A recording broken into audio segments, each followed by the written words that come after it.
어제 오후 그리고 오늘까지 이 줄기세포 관련주들, 바이오 제약 전부 다 합해서요. 통틀어서 크게 밀리고 있는 그런 모습인데요. 이런 가운데서도 의견은 팽팽합니다. 이거 지금이라도 사야 된다, 기회다라고 보는 시각도 있고요.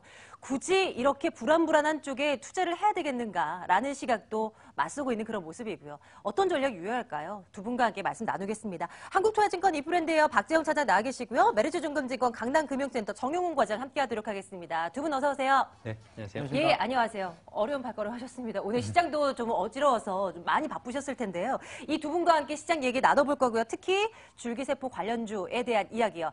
두 분께서 지난 이 시간을 통해서도 저희 이제 방송을 통해서 관련된 종목들에 대한 시각을 많이 보여주셨는데요. 관련한 영상을 좀 만들어봤습니다. 함께 확인해보고 돌아오겠습니다.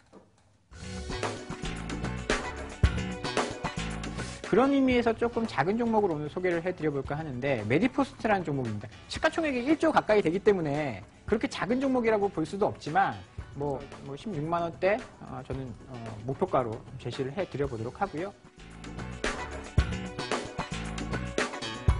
네이처셀 같은 경우에 지금 천장이다 아니냐를 놓고서는 사실 누구도 맞출 수는 없지 않을까 싶습니다. 저는 개인적으로 지금 시점에서는 주가가 최근에 거의 6개월 동안 10배 가까이 올라온 상황이거든요. 현재 시점에서는 여러 가지 지금 불확실성도 많은 상황이기 때문에 지금 시점에 좀 보수적으로 이제 바라봐야 되지 않을까. 지금 정말 네이처셀 같은 경우 잘 나갔었던 그 시점에서 정용훈 과장은 이제 더 이상 좀 조심해야 되는 것 아닌가라는 시각을 과감하게 내비춰 주셨었고, 또 박재영 차장께서도 또 목표가를 기가 막히게 또 잡아주시고 그 이후로 또 크게 주가가 좀 꺾이는 그런 모습을 나타냈던 메디포스트까지 두 분의 의견을 좀 되짚어 보면서 시작을 할까 합니다. 일단은 이 줄기세포 관련주에 대한 두 분의 시각, 오늘 시점에서의 시각 챙겨보고 한번 가죠. 자, 두 분 외쳐주세요. 줄기세포주에 대한 질문 들어가겠습니다. 이에 대해서 어떤 생각 가지고 계세요? 주가 천장입니까? 아니면 천장 뚫고 더 갈 수 있습니까? 하나, 둘, 셋. 천장이다. 의견이 엇갈리고 있는 거죠. 한번 점검 들어가 보도록 하겠습니다. 정영훈 과장님, 네.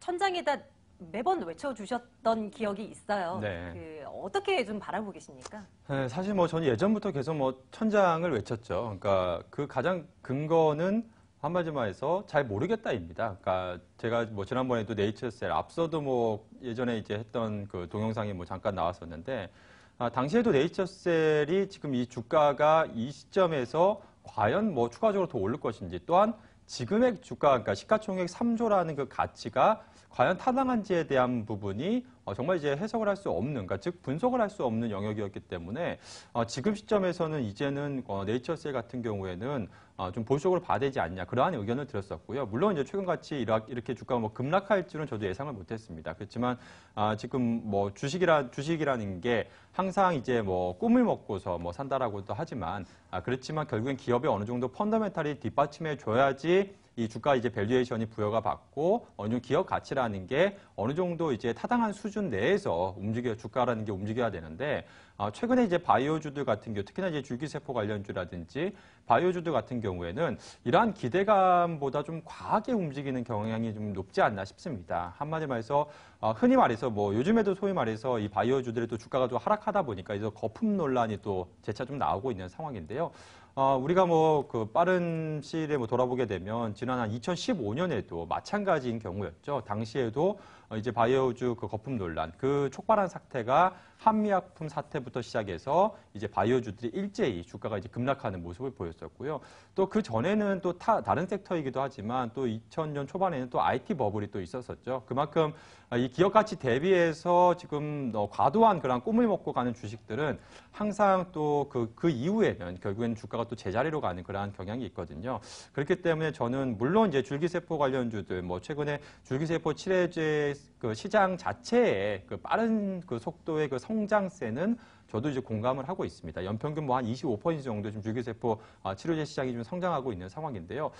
흔히 사실 요즘에 아마 일본으로도 제가 주변에 많이 이렇게 들어보면 좀 나이 드신 분들은 일본으로도 뭐 줄기세포 뭐 맞으러 간다 뭐 그런 얘기도 많이들 하시더라고요. 네, 그래서 네. 그만큼 이 줄기세포에 대해서 또 시장의 관심도 뜨거운 상황이고 또 글로벌 제약사들 같은 경우에도 관심이 매우 높습니다. 그래서 향후에 이 시장에 대한 성장은 저도 의심은 하지 않고 있습니다만 지금의 이러한 관련주들, 최근에 이제 국내 주식시장에 상장되어 있는 관련주들 같은 경우에는 이러한 기대감이 좀 과도하게 지금 반영된 시점이 아닌가. 그래서 지금 시점에서는 주가가 변동성이 좀 확대가 될 수 있는 부분이 아닌가 싶습니다. 그래서 여기에 뭐 최근에 무역 분쟁 이슈도 좀 불거지고 있고 또 미국의 또 금리도 올리면서 이러한 좀 기술주 버블에 대한 논란도 나오고 있잖아요. 그렇기 때문에 이 반도체 바이오 업종 같은 경우에도 재차 이 거품 논란이 좀 일어날 수 있다는 점, 그러한 점에서 사실 지금 주가가 올라간 게 실적이라든지 펀더멘탈보다는 기대감 그리고 수급적인 측면, 즉 이제 주가가 그러니까 심리적인 측면으로 올라간 경향이 크거든요. 그렇다고 봤을 때 심리가 꺾이게 되면 주가 역시도 좀 크게 꺾일 가능성이 있기 때문에 지금 시점에서는 투자자분들께서 너무 공격적인 그런 시각보다는 보수적인 시각을 견지하시는 게 좋지 않을까 싶습니다. 여전히 같은 그동안 보여주셨던 비슷한 의견을 계속 이제 주장을 하고 계시는 우리 과장님이시죠. 고령화 시대로 접어들면서 그리고 우리나라뿐만이 아니라 전 세계가 그러하게 되면서 바이오, 특히 뭐 줄기세포 관련한 관심은 아마 이 화두가 되겠죠. 앞으로도 그럴 겁니다. 그런데 이런 것들이 우리는 이제 주식시장에서 투자를 하는 관점에서 볼 때 무언가가 이제 실적으로서 정당화돼야 이제 주식도 이제 합리적이라고 판단을 할 수 있을 텐데 아직 그런 것들이 부족한 건 사실이죠. 박재윤 차장님의 의견도 듣겠습니다. 일단 외쳐주십시오라고 했더니 천장 아니다 라면서 싹 웃으시는 것이 이제 이걸 어떻게 해야 되나 뭐 다른 생각이 있으신가 궁금했거든요. 어떤 답변을 가지고 오셨습니까? 이게 사실 이 방송이 시청자 중심으로 가야 되는 게 맞죠. 시청자들은 맞습니다. 굉장히 저희가 궁금해하시는 네. 이슈일 텐데 저희 같은 사람은 정말 이야기하기 껄끄러운 힘들죠. 이렇게 급락하는 시장에서 이해합니다. 의견이 어떠세요? 물어보면 뭐라고 얘기해야 됩니까? 그런데 네. 천장이 아니다라고 한 거는요. 네. 이제 전반적인 산업 시각에서 봤을 때는 장기적인 관점에서 계속 올라갈 것 같다라는 의견을 좀 드리고 네, 싶어서 네. 그런 말씀을 드린 거고요. 사실 천장을 누가 맞추겠습니까? 맞습니다. 천장은 뭐 네. 누구도 이제 맞출 수 없는 그런 부분이어서 천장이 좀 아닌 것 같다. 장기적인 측면에서 좀 오를 수 있을 것 같다라는 말씀을 드린 거고요. 그 이유는 지금 이러한 섹터가 시장이 관심을 갖는 섹터입니다. 꼭 줄기세포뿐만이 아니라 사람이 이제 많이 늙다 보니까요. 관절 같은 거는 써서 달아서 없어집니다. 그러면 이제 인공 관절을 끼는 수술 이런 것들도 많지만 자기의 관절이 재생이 된다. 그거 굉장히 이제 희망찬 뉴스거든요.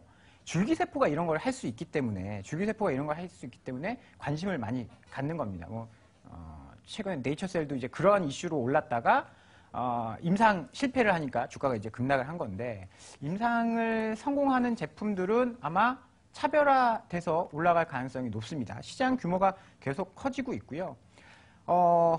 지금 꼭 줄기세포는 아니지만 이 제약 바이오 관련해서 기술들이 계속 개발이 되고 있습니다. 제가 이쪽에 나와서 제가 바이오 전문가는 아니지만 바이오나 제약 이쪽 섹터를 말씀을 드릴 때 가장 주목해서 봐야 되는 거는 항암 치료다. 이제 카티라든지 CTL 이런 새로운 면역 이제 세포 치료제 이런 것들이 나오다 보니까 거기에 대한 임상도 늘어나고 제약사들의 관심도 굉장히 커지고 있습니다. 최근에 이쪽으로 해서 M&A 이슈들이 굉장히 이제 굵직굵직한 것들이 나오거든요. 그렇다라고 본다면 그런 이슈로도 주가가 올라갈 수 있다라는 거죠. 그리고 이제 이런 제약 바이오 산업이 앞으로 굴뚝주를 좀 대체할 우리의 신성장 동력이 될 수 있습니다. 우리가 언제까지 조선 반도체로 먹고 살 수 있을까요? 저는 10년 정도 이제 남았다라고 봐요. 길게 봐도 10년. 조만간 중국이 따라올 겁니다. 건조량으로 보면 지금 중국이 앞서가고 있고 조선 같은 경우에는 기술력으로 보면 이제 아직 대한민국이 앞서고 있지만 조만간 따라잡힐 가능성도 많고 반도체에서 가장 핫 이슈가 중국의 굴기입니다. 중국의 반도체 굴기. 이 얘기 엄청 많이 나왔어요. 그러면 이런 부분들이 계속 영향을 받으면 이런 굴뚝 산업으로 우리가 커가기는 좀 어려울 수 있습니다. 그러면 새로운 먹거리를 개발을 해야 되는데 그런 게 이런 줄기세포라든지 바이오 이런 산업이 될 수 있기 때문에 앞으로 커질 가능성이 있다라고 봅니다. 이 제약 바이오가 이렇게 된 이유에는 저는 오늘 차바이오텍 이슈를 얘기를 안 할 수가 없을 것 그렇죠. 같은데요. 네. 이렇게 급락의 원인은 사실 이 제약바이오를 펀더멘털로 분석할 수가 없어요. 맞습니다. 그 말씀은 제가 네. 계속 펀더멘털로 분석을 할 수 없기 때문에 시장을 쫓아가자. 시장에서 분위기가 좋으면 올라갈 것이고 그렇지 못하면 떨어질 거다. 오늘 차바이오텍이 감사의견 한정이 나오면서 센티멘트에 기스가 났습니다. 제약바이오 밸류에이션 PER 몇 배예요? 이런 거 얘기 못 하잖아요. 적자니까. 흑자 나는 기업도 있지만 얘기 못 하니까 센티멘트로 봐야 되는데 센티멘트가 기스가 나서 단기적으로는 좀 흔들릴 수 있다라는 이야기를 좀 드려봐야 할 것 같고요. 다 죽는 건 아닙니다, 오늘. 오늘 같은 시장에서도 메디속스 올라가죠? 네. 인바디 올라가죠? 삼성바이오로직스 같은 종목도 올라가고 있지 않습니까? 이런 것들이 진짜 강한 거죠. 이런 종목들의 특징은 실적이 나온다라는 거예요. 밸류에이션이 없지 않아요. 높긴 하지만 이익성 증가하고 있고 흑자를 내고 있습니다. 앞으로 종목의 옥석가리가 나타날 가능성이 높습니다. 실체 없이 센티멘트만 가지고 올라갔던 종목들은 아마 좀 조정을 받을 거고요. 그렇지 않은 종목들은 사실 제약바이오 하는 사람들이 갑자기 현대차 사지 않을 거예요. 네. 이게 그쪽 물에서 노는 사람은 또 그쪽에서 계속 놀거든요. 그러면 이쪽으로의 매기가 좀 집중화될 수 있다라고 보고요. 시장이 완전히 죽었다라고 보기에는 성장성이 좀 있는 업종이라서요. 아직은 천장은 아니다. 좀 조정은 겹칠 수 있지만 추세적으로 상승할 가능성이 있다라는 말씀을 좀 드려보도록 하겠습니다.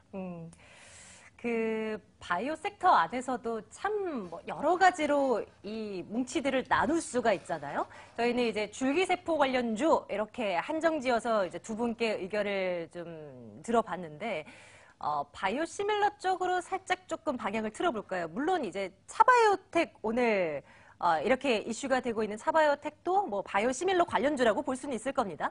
근데요, 이게 오늘 이렇게 밀려나는 것도 그거잖아요. 감사 의견 이제 한정을 받은 것이 23억 원이나 되는 개발 비용을 아직까지는 성과가 없습니다. 투입은 했습니다. 근데 이거를 무형 자산으로 볼 것인가? 아닌가? 이게 이제 회사 측과 회계법인과의 이제 다툼 속에서 이게 이제 뭔가 스크래치가 나오고 있는 그런 것인데요. 바이오시밀러 그 외의 종목들요. 셀트리온도 있을 수 있고요. 오늘 올라가는 메디톡스도 있을 수 있고요. 이런 쪽으로 좀 매기가 또 쏠릴 가능성도 열어둬도 괜찮은 것인지 정혜원 과장님 의견도 들어볼까요? 네, 사실 저는 오늘 그러니까 삼성 바이오로직스라든지 오늘 좀 그렇게 견조한 모습을 네. 보이는 종목들은 아무래도 이러한 쪽에서 지금 매도세가 나온 그런 수급이 단기적으로 이동을 하면서 그래도 견조한 모습이 좀 나오고 있지 않나 그렇게 보여주고 있고요.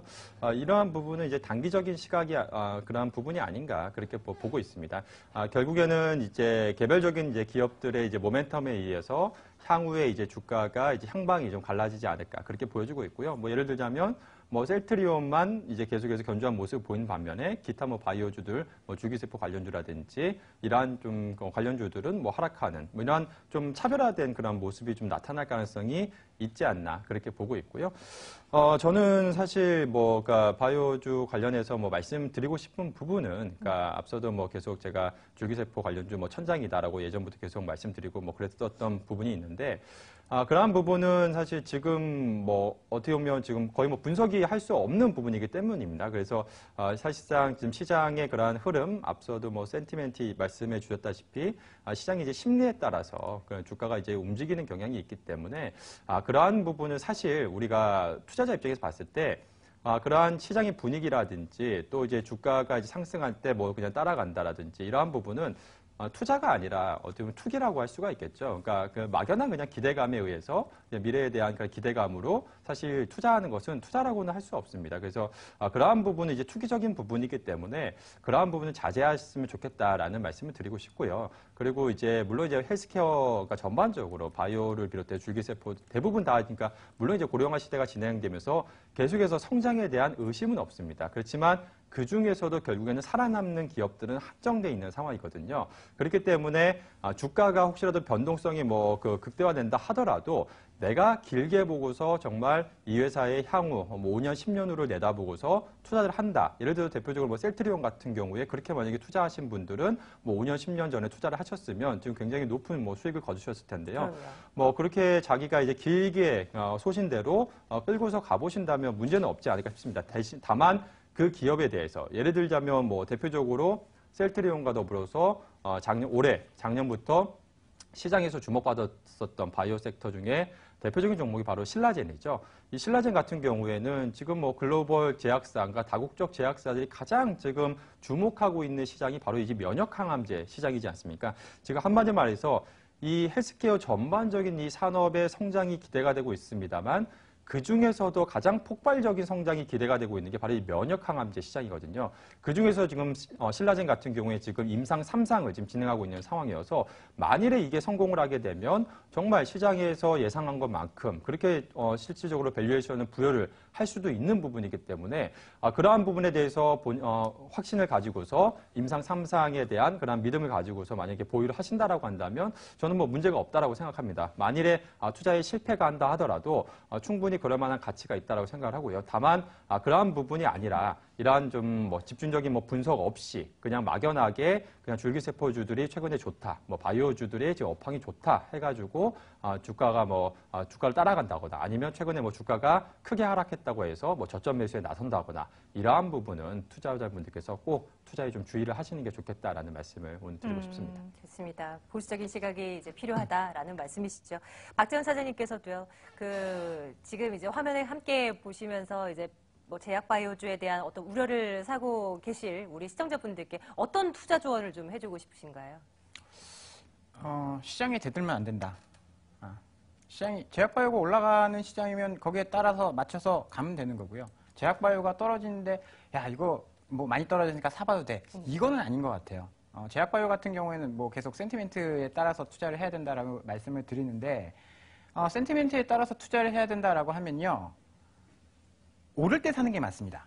떨어질 때는 분위기가 안 좋기 때문에 살짝 피해야 되는 거고요. 뭐 그게 아니면 이쪽 섹터를 보면 안 되는 거죠. 정말 워렌 버핏처럼 같이 투자를 해야 되는 뭐 그런 네. 상황인데 모든 투자가 워렌 버핏이 될 수는 없지 않습니까? 그럼요. 자기만의 특징이 있기 때문에 네. 그런 부분들을 잘 이제 체크를 하셔야 되는 것 같고요. 소나기는 피하셔야 됩니다. 괜히 뭐 비 오는데 밖에 나가서 비 다 맞을 필요는 없죠. 이렇게 분위기가 안 좋아졌을 때는 좀 빠졌다가 분위기가 다시 좋으면 그때 뭐 함께 뭐 이제 접근을 해봐도 좋고 많이 올랐기 때문에 또 떨어질 때도 많이 떨어질 수 있거든요. 뭐 손실이 크게 나는 것을 피하는 게 굉장히 중요한 이제 투자 전략이 될 수 있기 때문에요. 좀 뭐 소나기가 올 때는 좀 피하는 방안이 좀 필요할 것 같고요. 시장 분위기가 많이 올랐기 때문에 또 이렇게 조정을 받는 거거든요. 맞습니다. 조정 네. 끝나고 올라갈 때 따라잡더라도 충분히 수익을 낼 수 있는 그런 섹터이기 때문에요. 대응을 좀 하실 필요가 있을 것 같습니다. 정말 많은 종목들이 와르르 무너지는 그런 오늘장을 보면서 허탈하다라고 생각하는 분들 굉장히 많으실 것 같습니다. 당분간은 이제 보수적인 시각 일단 유지를 해보고요. 쉬어가는 것도 투자의 한 가지 방법이라는 것 한번 냉정하게 생각해봐야 되겠습니다. 메리츠 종금증권 강남금융센터 정영훈 과장, 한국투자증권 이프랜드와 박재영 차장 두 분과 함께 말씀 나눴습니다. 두 분 고맙습니다.